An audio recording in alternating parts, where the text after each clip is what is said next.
Alhamdulillahirabbil alamin. Allahumma shalli wa sallim ala sayyidina wa habibina syafi'ina maulana Muhammad wa ala alihi wa ashabihi wa ummatihi ila yaumiddin. Qala Allah ta'ala fi kitabihil karim wa asdaqul qa'ilin. A'udzu billahi minasy syaithanir rajim. Bismillahirrahmanirrahim. Ya ayyuhan nasu inna khalaqnakum min dzakarin wa untha wa ja'alnakum syu'uban wa qaba'ila lita'arafu. Inna akramakum 'indallahi atqakum. Innallaha 'alimun khabir. Shadaqallahu 'azim. Kita bersyukur kepada Allah Subhanahu wa taala. Semoga dengan rasa syukur kita Allah senantiasa memberkahi semua apa yang dikaruniakan Allah kepada kita. Berkah dalam arti ziyadah khair, bertambah kebaikan. Semakin bertambah usia kita, semakin diberikan kebaikan oleh Allah Subhanahu wa taala. Salawat serta salam semoga senantiasa dilimpahkan pada Nabi besar Muhammad sallallahu alaihi wasallam, juga kepada keluarga dan sahabat-sahabatnya dan segenap umatnya. Mudah-mudahan kita semua termasuk di dalamnya yang akan mendapatkan syafaatnya kelak di yaumil qiyamah. Amin ya rabbal alamin. Alhamdulillah kita bisa bermuajahah pada kesempatan kali ini sesuai dengan amanah yang diberikan pada saya adalah kajian yang lebih spesifik, yaitu mengenai ekonomi dalam Islam. Yang lalu kita membahas tentang al-iqtisad, mengenai bagaimana perekonomian dalam Islam. Malam ini kita akan tentang baitul mal.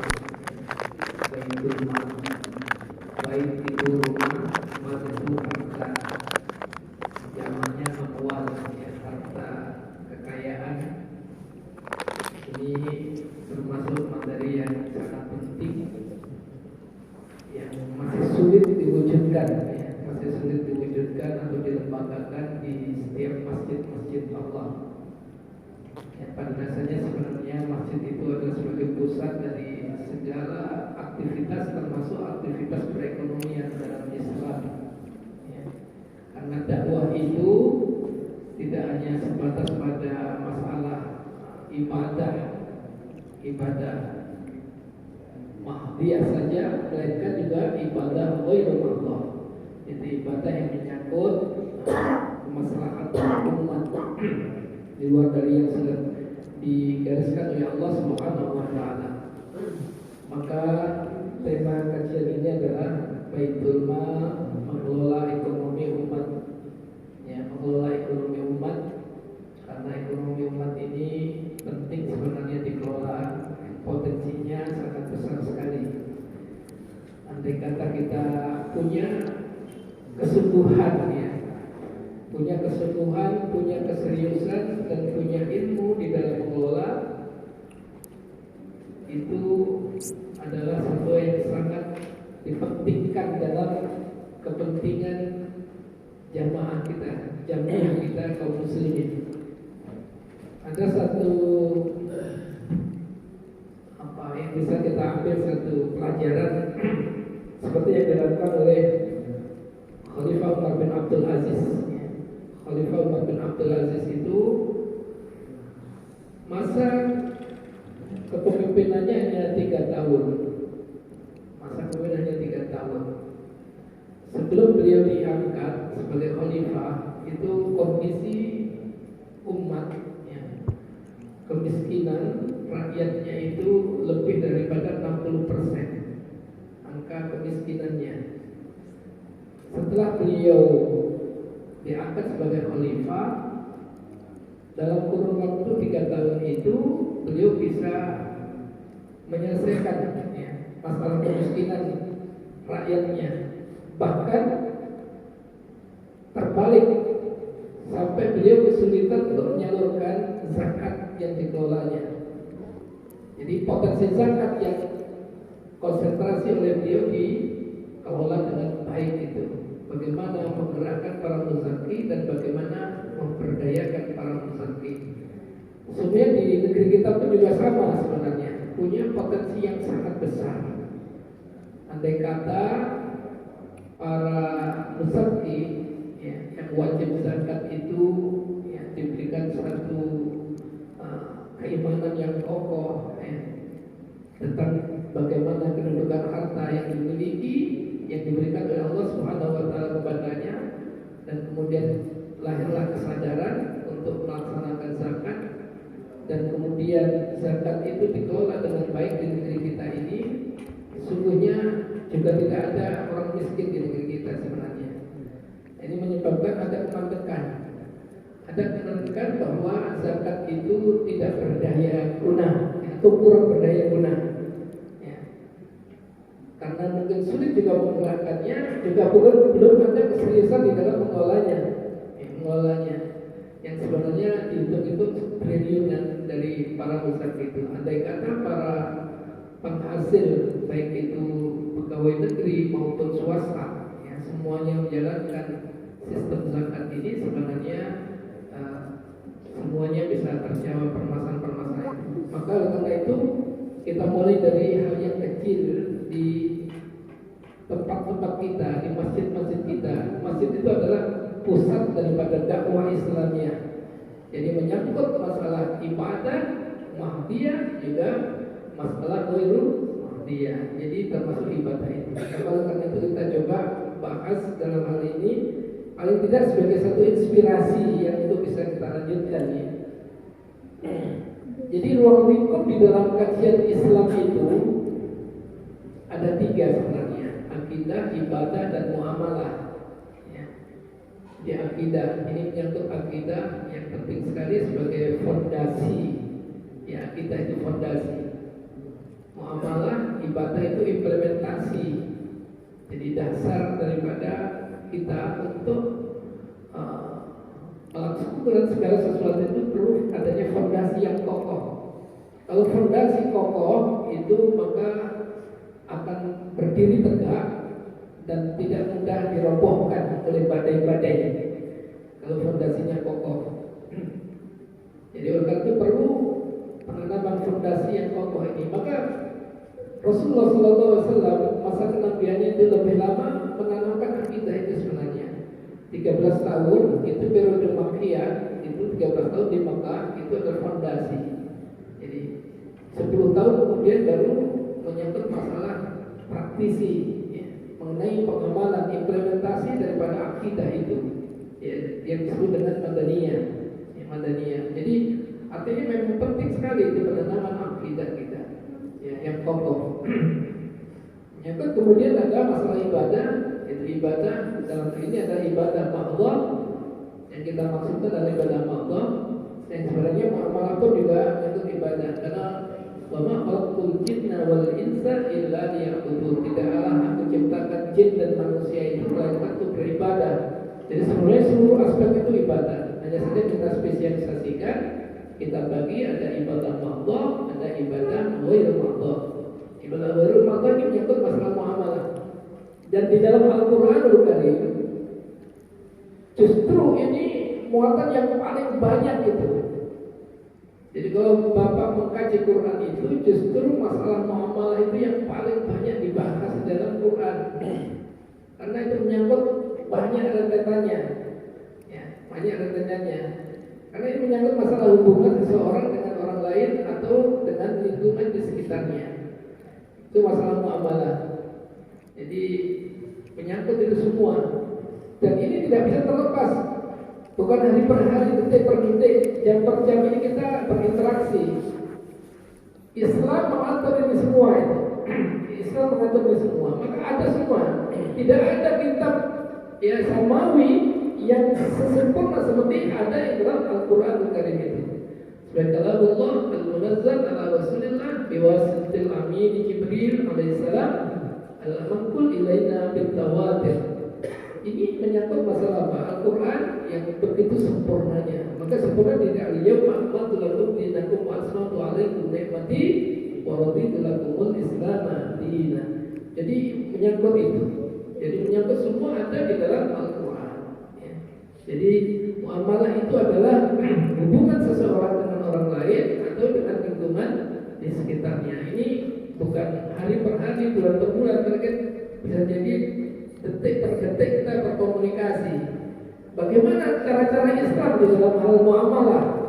Itu dibahas dalam Al-Quranul Karim. Ya. Maka anjuran dalam Al-Quran dan As-Sunnah menyangkut masalah bagaimana muamalah ini, ya, termasuk bagaimana kepedulian kita terhadap lingkungan kita, itu ada salah satunya kita lihat dalam surat Al-Hujurat surat ke-49 ayat 13. Allah Subhanahu wa taala berfirman, "Ya ayyuhan nas, wahai manusia." Kalau sudah menyangkut manusia seluruh, ya, yang namanya jenis manusia itu adalah menjadi khitab dalam Quran, bukan hanya orang-orang mukmin saja. Inna khalaqnakum min dzakarin wa unsa. Sesungguhnya kami ciptakan kalian itu min dzakarin wa unsa, dari kalangan laki-laki dan perempuan. Wa ja'alnakum syu'uban wa qabaila lita'arafu, dan kami jadikan kalian itu berbangsa-bangsa dan bersuku-suku lita'arafu. Ta'arafu untuk saling mengenal satu sama lain.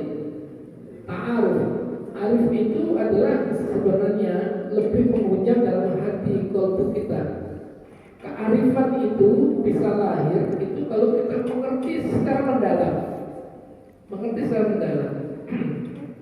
Kalau kita tidak mengerti, tidak mengetahui keadaan, ya, siapa yang kita ajak bicara, siapa yang kita ajak komunikasi, ya, ya, itu maka kita tidak muncul namanya kearifan, ya, kearifan dalam hal baik itu dunia mengajar, dunia menyampaikan maupun dunia dalam memberdayakan. Jadi ta'arufu, untuk saling mengerti, memahami keadaan kita semua itu. Maka oleh karena itu tidak, andai kata dengan adanya kearifan itu nggak ada sebenarnya kontok-kontokan atau bunuh-membunuh, ya, siksa menyiksa, zalim menzalimi.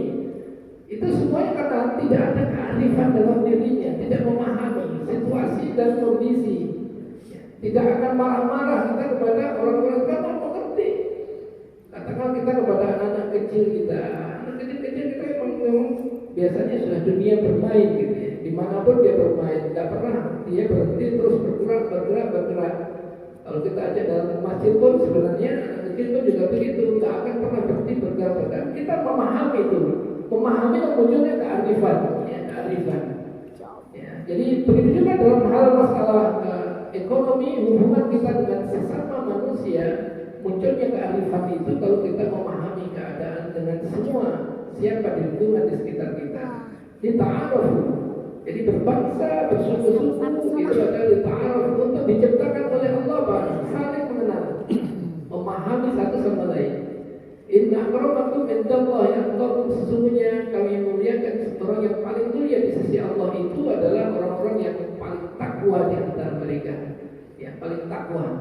Jadi bukan karena jabatannya, bukan karena kekayaannya, bukan karena fisiknya, melainkan yang paling dimuliakan oleh Allah Subhanahu wa taala itu adalah atqakum, ya, orang yang paling takwa di antara kalian di sisi Allah, min indillah, di sisi Allah, ya.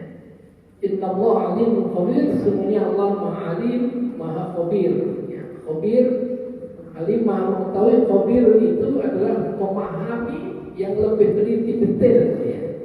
Ya, sekecil-kecil apapun itu diketahui oleh Allah Subhanahu wa taala, maka Allah punya sifat khabir, ya. Khabir. Yang kedua dalam surat An-Nisa ayat 36 sampai 4, Allah Subhanahu wa taala berfirman, wa'budullaha wa la tusyriku bihi syai'an wa bil walidayni ihsanan wa bidhil qurba wal yatama wal masakin wal jari dzil qurba wal jari al junubi was sahibi bil janbi wa ibnis sabili wa ma malakat aymanukum innallaha la yuhibbu man kana mukhtalan fakhura. Wa'budullah, beribadahlah kepada Allah Subhanahu wa taala wala tusyriku bihi syai'a, dan janganlah mempersekutukan dengannya segala sesuatu, karena segala sesuatu adalah makhluk Allah, tidak patut disandingkan, disisikan di sisi Allah Subhanahu wa taala. Ya, wala tusyriku bihi syai'a. Kemudian perintahnya wabil walidaini ihsana, dan kepada kedua orang tua, ya, kedua orang tua ihsana, berbuatlah kebaikan, ihsan, ya, ihsan. Ihsan itu anta'budallaha ka'annaka tarahu fa in lam takun tarahu fa innahu yaraka. Berbuat yang sebaik-baiknya sebagaimana kita dipandang oleh Allah Subhanahu wa taala. Itu ihsan. Jadi kepada kedua orang tua, ya, itu kita diperintahkan untuk ihsan, berbuat baik. Kemudian wabidil qurba, dan karib kerabat yang kita punyai. Karib kerabat itu bisa terbentuk dari nasab, bisa dari terbentuk dari musyawarah. Ya, kalau dari jalur nasab berarti adalah dari bapak, ibu, kakek kita dan keturunan darah sampai dengan anak-anak kita, cucu-cucu kita. Dari jalur musyawarah, peralihan pernikahan dengan istri kita. Ya, istri kita punya bapak ibu, orang tua kita juga sama, kakek nenek juga sama. Kemudian punya saudara, ya kan? Itu adalah karib kerabat, wabidil qurba, karib kerabat. Kita juga diperintahkan oleh Allah berbuat ihsan. Kemudian wal yatama, kepada anak-anak yatim, anak yatim di sekitar kita. Allah mengujinya dengan kehilangan pencari nafkah, penanggungnya, penjaminnya, pelindungnya, yaitu orang tua, anak yatim. Wal masakin, juga kita diperintahkan oleh Allah berbuat ihsan kepada orang-orang miskin, orang-orang miskin. Itu adalah perintah Allah yang harus kita jalankan semua ini sebenarnya. Nah, ini kita koreksi, sudahkah kita jalankan ini? Wal jari dzil qurba, wal jari junubi, tetangga dekat dan juga tetangga jauh. Ya, tetangga dekat dengan tetangga jauh. Itu juga ada, kita punya diperintahkan oleh Allah berbuat ihsan. Wasahibi bil jambi, teman, ya, sejawat, teman sejawat kita jadi teman sejawat, teman kuliah, teman sekolah, teman bermain, teman itu adalah wajar, ya, teman bertemu di perjalanan, ya, sama-sama musafir. Itu adalah sahibul jambi wa ibn sabil, ya, ibn sabil, orang yang sedang menuntut di jalan Allah Subhanahu wa taala, baik itu juga menuntut ilmu, juga dalam berjihad, ibn sabil. Wa ma malakat aymanukum, dan tidak sahaya yang kalian miliki, ya. Inna Allah la yuhibbu man kana mukhtalan fakhura, sesungguhnya Allah tidak senang dengan orang-orang yang angkuh dan sombong. Ya. Jadi artinya apa? Ini adalah amalia kepedulian yang diperintahkan oleh Allah Subhanahu wa taala. Jadi orang muslim itu bukan hanya sekedar mengurusi sholatnya saja, tapi mengurusi masalah-masalah yang dirasakan oleh orang-orang di sekitarnya. Merasakan turut peduli. Jadi kita tidak hanya dari rumah keluar ke masjid, pulang, tapi tidak memikirkan persoalan-persoalan orang-orang di sekitar tadi ini. Ini adalah merupakan bagian daripada amanah yang diberikan oleh Allah Subhanahu wa taala. Jadi ini harus kita jawab. Dan menjawab ini kita tidak bisa berdiri sendiri. Maka perlunya ada satu kelembagaan, yaitu Baitul Mal. Salah satunya, ya, Baitul Mal. Kalau sendiri-sendiri kita punya kemampuan yang sangat terbatas. Maka ada satu ibrah ibarat itu, kalau satu lidi itu satu berjalan sendiri, satu lidi hanya satu saja, satu lidi, maka ada manfaatnya cuma sedikit, paling tulalat, ya. Tapi kalau satu lidi ini kita ikat jadi satu, kita satukan ikatan dalam satu lidi itu, maka dia akan bisa bekerja bersama, kemudian akan bermanfaat jauh lebih banyak dibandingkan dengan satu lidi itu. Itu adalah merupakan tafsir ibarat. Maka kelembagaan Baitul Mal itu perlu hadir. Jadi rumah untuk beramal, rumah untuk harta kekayaan daripada kaum muslimin itu bisa menjawab persoalan-persoalan ini. Tapi kalau tidak berdiri dan hanya berdiri sendiri, tidak akan bisa menjawab persoalan-persoalan keumatan secara meluas. Jadi oleh karena pentingnya hadirnya. Cuma biasanya kita masih banyak keterbatasan, kesulitan dan sulit untuk bisa ini. Tapi itu adalah hal yang sebenarnya sangat bisa kita lakukan. Sama aja kalau kita mengelola sebuah perusahaan barangkali, kenapa kalau perusahaan kita bisa, tapi dalam Baitul Mal kita kesulitan. Kita bisa membuat perusahaan yang sangat besar, bisa punya pengaruh yang sangat luar biasa. Tapi dalam hal ini kita sering mengalami kebutuhan. Ini adalah yang sebenarnya potensi di sekitar kita itu adalah besar sekali. Ya. Kemudian hadis Rasulullah SAW yang laisal mukmin, bukanlah seorang mukmin. Artinya bisa jadi untuk lebih sederhana, tidaklah sempurna seorang mukmin itu, gitu ya. Atau bisa jadi juga bukanlah dia sebagai seorang mukmin, kategori mukmin sejati. Allati yasbahu, ya.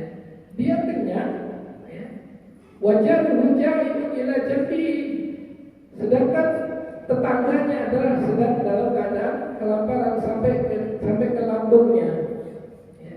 Jadi ketika kita sebagai orang mukmin, tetapi ternyata kita kenyang, bisa tidur nyenyak, ya, bisa tidak kekurangan, tetapi tetangga ternyata di sana tidak makan. Jadi Allah Rasulullah sebutkan wajah itu ila jambihi, kelaparan sampai lambungnya, ya, sampai ke lambungnya. Itu artinya menandakan kelaparan yang sangat. Jadi maka kondisi seperti itu kalau ada terjadi, maka laisal mukmin, kita bukan termasuk kategori orang mukmin yang sejati. Tidak ada rasa, tidak ada kepedulian. Maka oleh karena itu kita perlu berjamaah, gitu, berjamaah untuk melembagakan suatu kekuatan yang kuat. Jadi ini adalah sebagian daripada dasar di dalam Al-Qur'anul Karim bahwa sebenarnya kita amanah itu yang diberikan oleh Allah Subhanahu wa taala untuk bisa menjalankannya. Maka pentingnya Baitul Mal untuk kita lakukan. Kita coba inventarisir permasalahan keumatan. Ada masalah kemiskinan. Kemiskinan itu kalau Imam Syafi'i menerjemahkan adalah orang yang punya penghasilan tetapi tidak mencukupi kebutuhannya. Ya. Jadi penghasilannya tidak mencukupi, kata kalau bulanan itu tidak mencukupi, banyak itu. Kemiskinan ini karena banyak ya. Ya, jadi ada penghasilan tapi tidak mencukupi untuk kebutuhan. Mungkin penghasilannya cukup hanya 1 hari, 1 minggu, 2 minggu, itu kategori semuanya kemiskinan. Kemiskinan ini disebabkan banyak hal, berbeda-beda. Dan ini sebagai bagian daripada ujian Allah kepadanya dan ujian kepada kita. Gitu. Ujian kepada kita. Kemiskinan bisa disebabkan karena apa? Bisa saja faktor usia. Ya, kalau kita sudah usia sepuh, ya, usia sudah 60 tahun ke atas atau 70 tahun ke atas, kita sudah tidak mampu lagi untuk berkarya, tidak berpenghasilan, bisa menyebabkan kemiskinan. Tidak ada pensiun fundnya, tidak ada dana pensiun, misalnya, itu bisa menyebabkan kemiskinan. Jadi salah satunya faktor usia. Bisa juga faktor kesehatan. Faktor kesehatan yang semula sehat bisa mencari nafkah, tapi begitu diberikan oleh Allah sakit, ya, akhirnya tidak bisa mencari nafkah, akhirnya terjadi biaya obat tinggi, mencukupi kebutuhan tidak ada, bisa menjadi miskin. Ini adalah analisis yang perlu kita lihat itu. Kearifan itu akan muncul di situ, ya. Bisa juga karena bencana alam, ya, bisa bencana alam, ya, terjadi. Begitu bencana alam diuji itu masal, banyaklah itu kemiskinan yang lahir, sehingga karena apa? Kehilangan pencari nafkah. Bisa juga karena apa? Karena putus hubungan kerja, PHK, ya. Bisa mencari nafkah. Bisa juga karena apa? Faktor salah kelola uang, ya, salah kelola uang. Jadi boros, yang sebenarnya dia cukup, karena boros membelanjakan sesuatu yang tidak diperlukan, maka menjadi apa? Bisa menjadi miskin, nggak cukup.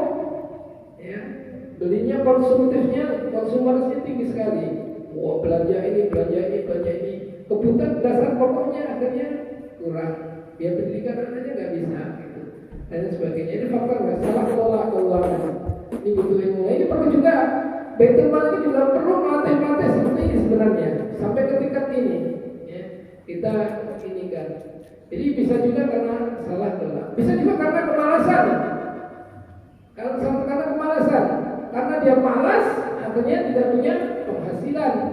Ya, akhirnya tidak punya penghasilan. Itu juga salah satu sebab juga kemalasan. Nanti Baitul Mal bagaimana untuk memberikan kepada mereka yang karena faktornya berbeda-beda, ini kan berbeda-beda. Bisa konsumtif, bisa juga materi.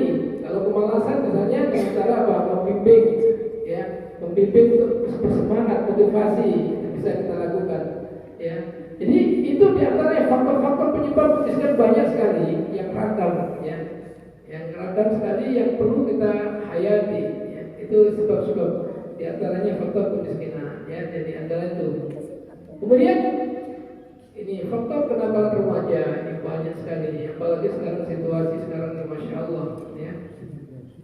Ada mahasiswa remaja, masya Allah, kenakalan remaja itu asbab apa? Kurangnya kepedulian orang tua, juga kurang kepedulian kita semua, gitu. Ya, jadi kurang kepedulian kita semua, dan juga faktor ya, sekarang komunikasi yang bebas, faktor komunikasi yang sangat bebas yang sulit untuk kita batasi, kita deteksi. Jadi itu semuanya faktor pengaruh. Dan yang paling mendasar adalah faktor akidah, jadi akidahnya rapuh, ya, akidahnya rapuh. Maka itu menyebabkan daripada kenakalan remaja. Saya perjalanan dari rumah ke sini itu banyak deretan di pinggir jalan, anak-anak remaja itu masih main HP, berkerumun main HP semua. Itu mereka tidak tidur malam, begadangnya main HP semua satu persatu. Itu kan problem yang sangat luar biasa. Itu memicu sebab itu sulit sekali kita itu. Bagaimana ini peran kita Baitul Mal juga bisa menjawab persoalan itu, ya. Lainlah kriminalitas. Waduh, kriminalitas sekarang itu luar biasa. Di tempat keramaian itu ada pembegalan, ya. Saya kemarin juga hampir gitu. Jadi saya padahal dekat dengan rumah saya, ngantornya jam 11 siang itu. Ini cerita sedikit supaya juga jadi barangkali ini hanya ditepuk sekian saya, ditutup, ya, ditepuk ini akhirnya kita nggak bisa melihat. Saya langsung sadar ini penjahat. Saya kunci sudah teman itu langsung saya dikawal dua motor, kendaraan bermotor. Sini. Tapi akhirnya saya masukkan ke dalam rumah di pesantren saya itu, maka dia akhirnya kembali lagi. Nah, tidak lama kemudian besoknya ada anak yang sana yang dipegang dengan membacakan di sininya di dekat di tempat kejadian saya itu. Jadi artinya apa? Begitu sekarang kriminalitas. Penyebabnya kriminalitas bisa bermacam-macam. Juga bisa kan terfaktu ayyakuna kufra karena kefakiran atau karena keahlian. Ya, memang sudah menjadi profesi. Akidahnya yang rapuh tadi, ya. Itu bermacam-macam penyebabnya kriminalitas. Ini juga sebab kita juga tidak berdaya, ya, untuk bisa menjawab persoalan ini. Pengangguran, banyak sekali pengangguran. Ya, dengan teknologi ini tentu juga aksesnya adalah banyak pengangguran karena bisa dikerjakan oleh dengan teknologi, ya. Pendidikan yang rendah, ya, banyak sekali pendidikan yang rendah tidak bisa melanjutkan, ya, untuk pendidikan yang rendah. Ini permasalahan ini. Penyandang cacat, tidak kesenjangan sosial antara yang kaya-kaya, yang miskin-miskin, itu kesenjangan yang sangat perselisihan tetangga, perselisihan dalam keluarga, ini problem semua ini. Ya, perselisihan dalam masyarakat secara nasional banyak sekali kejadian perselisihan. Ini masalah semua. Kekeringan, ya, kekeringan dalamnya sudah nggak hujan. Ya, kalau sudah nggak hujan, kekeringan, tumbuh-tumbuhan tidak tumbuh, hayawan juga banyak yang ini faktor semua. Bencana alam, ya, sering kadang-kadang terjadi di sekitar kita, wabah penyakit yang pernah kita rasakan. Itu semua adalah apa? Ini masalah keumatan. Bisakah kita menjawab persoalan keumatan ini gitu? Ya, persoalan keumatan ini. Kita tidak bisa berjalan sendiri-sendiri. Kita harus berjamaah, kita harus kelola potensi yang ada itu, ya, yang ada itu. Jadi makanya penting sekali kita memikirkan sebagai satu inspirasi walaupun bertahap. Maka nanti peran Baitul Mal itu adalah mengembangkan zakat produktif, mengembangkan wakaf produktif, mengembangkan infak produktif, ya, umat merasa dipedulikan, ya, itu kita ini jadi umat itu merasa dipedulikan. Selama ini umat kurang dipedulikan, ya, kurang dipedulikan karena punya persoalan kita tidak bisa menjawabnya, nggak ada care-nya, ya.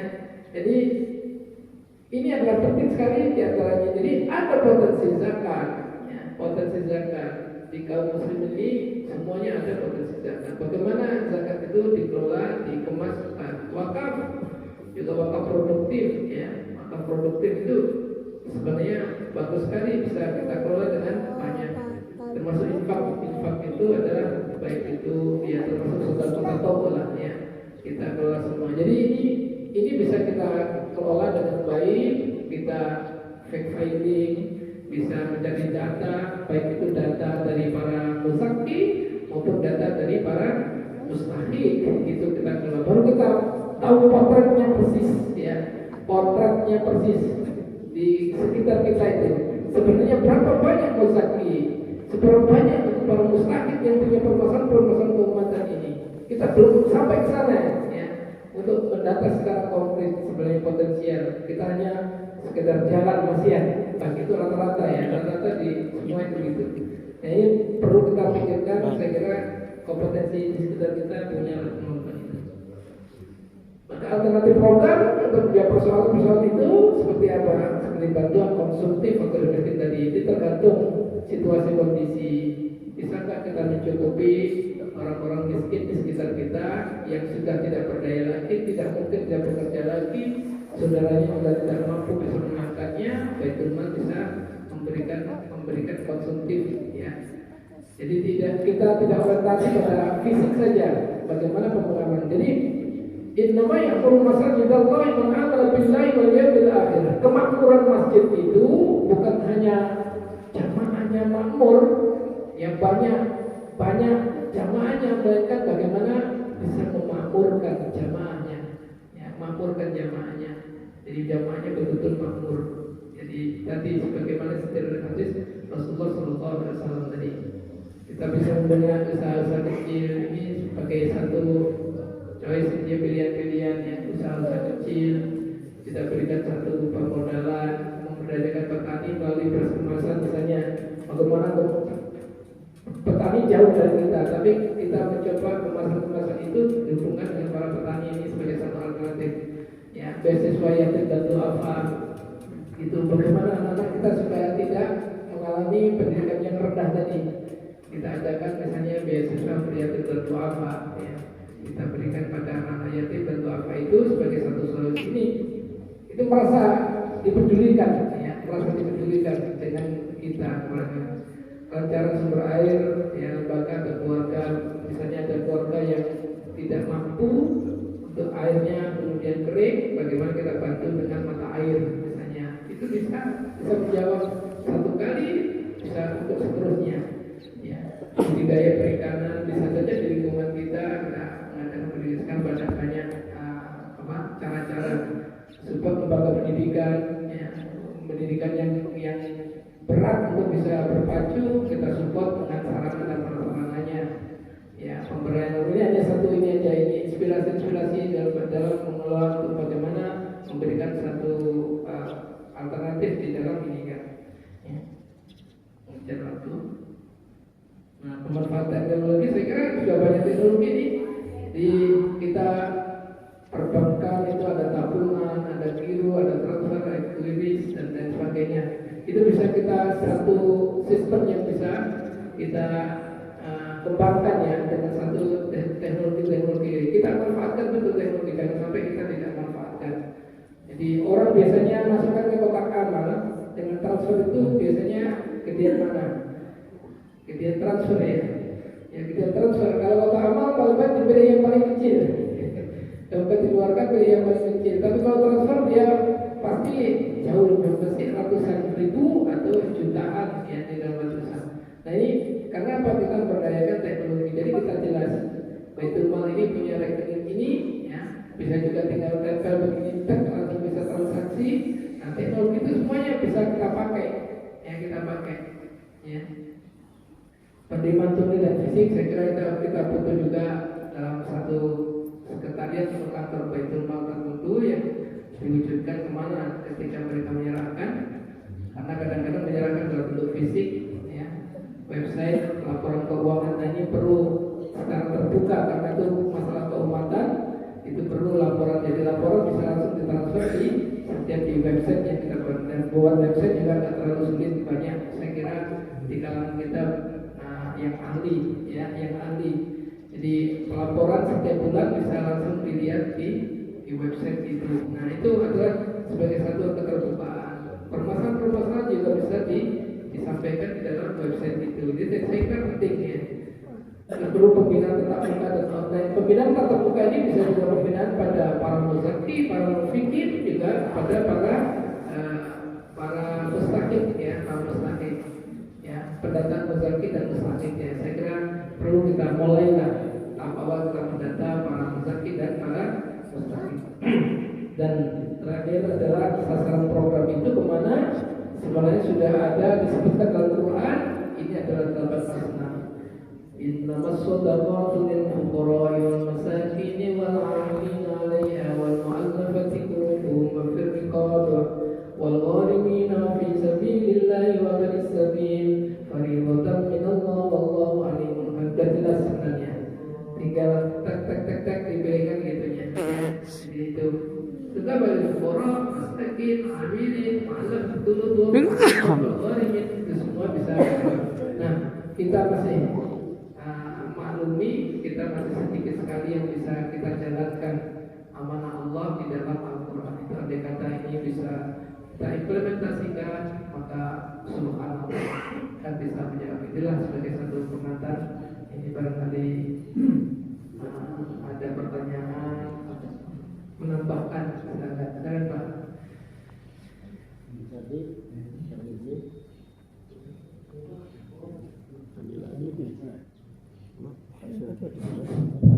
Assalamualaikum warahmatullahi wabarakatuh. Pak Ustadz, Pak Kiai, saya sangat tertarik dengan paparan yang disampaikan dari ibadah mahdo dan ghair mahdo tadi.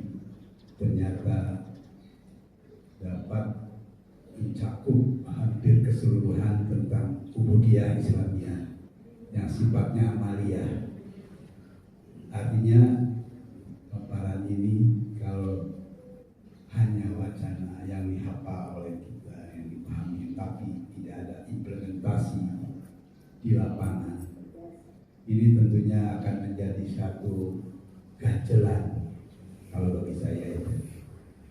Dalam arti kita semua punya kewajiban untuk mengimplementasikan ini ya Pak Kiai, karena ini Al-Quran. Ayat-ayat yang disampaikan itu firman Allah, perintah Allah yang diwahyukan kepada Rasulnya, kemudian Rasulnya kepada umatnya, dan akhirnya kepada kita, endingnya di kita. Nah di masjid Cibubur Country ini sangat potensial untuk melakukan implementasi dalam bentuk kelembagaan. Tentunya kita harus punya wadah dulu Pak. Wadah di sini misalnya ada Baitul Mal tadi ya.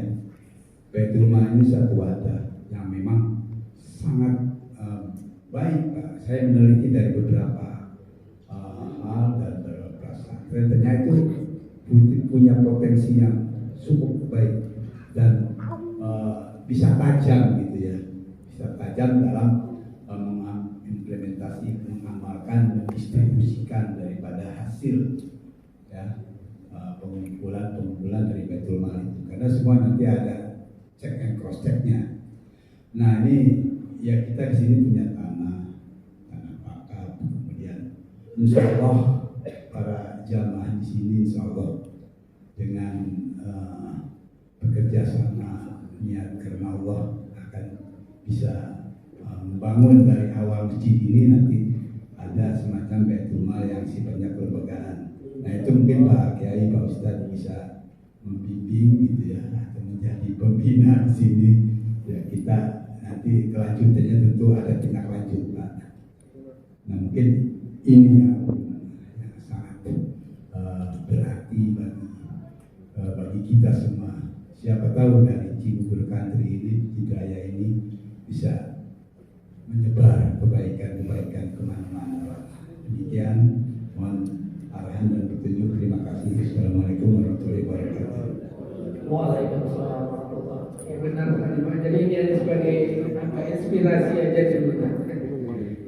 Jadi kita akhirnya mengerti, oh iya ternyata potensi banyak kita ternyata belum bisa mengimplementasikan dengan potensi itu, gitu ya. Dan itu tidak hanya di sini saja, mungkin hampir seluruh masjid yang sebenarnya punya potensi yang besar. Kalau dalam kembali pada prinsip-prinsip manajemen atau manajerial itu ada planning, ada organizing, kan gitu.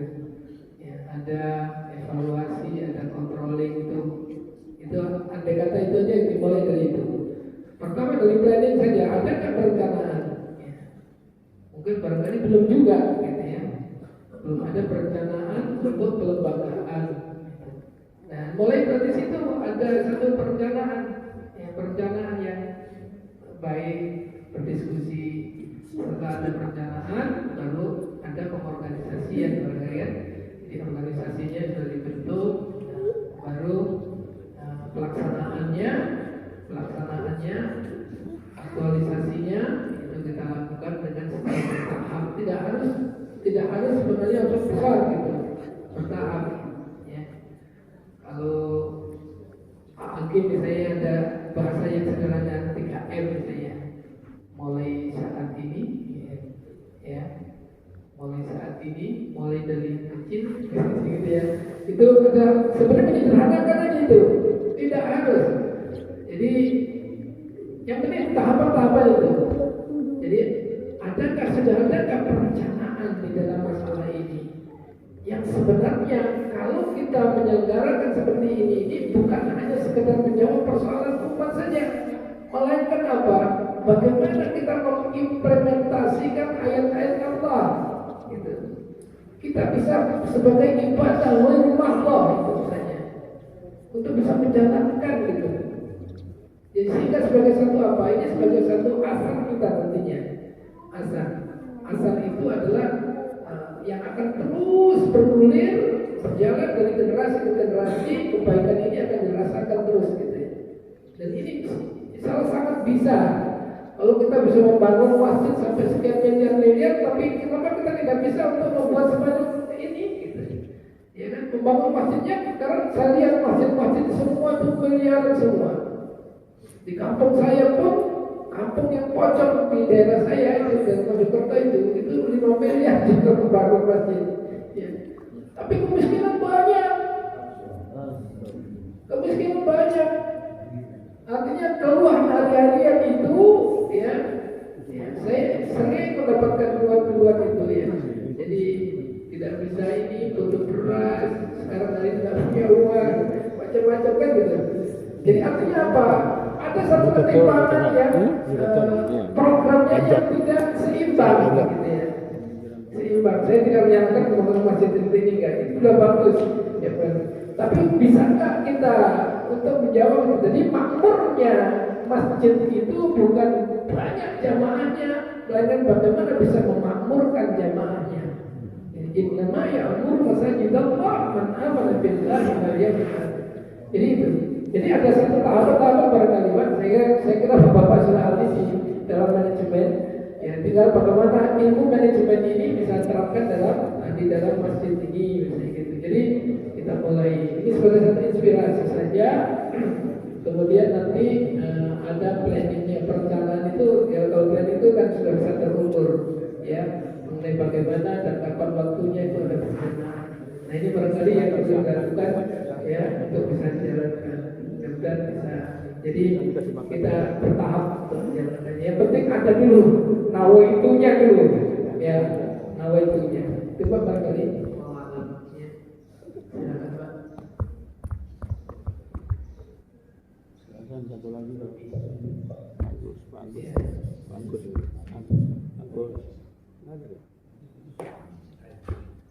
Sudah cukup kali ya, tinggal implementasi.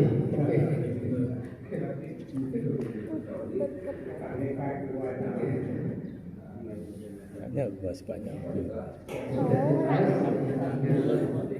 Yang kita jelaskan bagaimana ya mengimplementasikannya. Siapa yang ngerjain soal yes or no Pak? Baik Pak, kalau tidak ada ya, cukup. Baik, alhamdulillah ini sebagai satu apa ya? Paling tidak kita terbuka bahwa di dalam Quran itu Allah memerintahkan kepada kita ta'muruna bil ma'rufi wa tanhauna 'anil munkari ya. Jadi Allah memerintahkan tentang kema'rufan ya. Tadi kita kema'rufan dan juga tanhauna 'anil munkar ya, mencegah dari kemungkaran. Mencegah kemungkaran itu bisa preventif, bisa juga kita lakukan dengan mengatasi ketika ada satu peristiwa ya. Jadi bisa dilakukan dengan salah satu cara adalah melakukan dengan adanya baitul mal yang sebenarnya ada pada masa Rasulullah, cuma kepesatannya adalah pada masa khalifah dan kemandekannya setelah pasca khalifah itu mulai ada kemandekannya. Andai kata ini semuanya potensi ini bisa kita satukan, kita kelola, kemudian kita berdayakan, insya Allah kita bisa sama-sama berjamaah mengamalkan, mengimplementasikan ayat-ayat Allah ini dan bisa dirasakan ya, sebagai satu kepedulian kita sebagai umat Islam kepada orang-orang di sekitar kita. Semoga bermanfaat. Allahu a'lam bishawab. Maka kita tutup dengan doa kafaratul majelis. Subhanallah wa bihamdihi. Assalamualaikum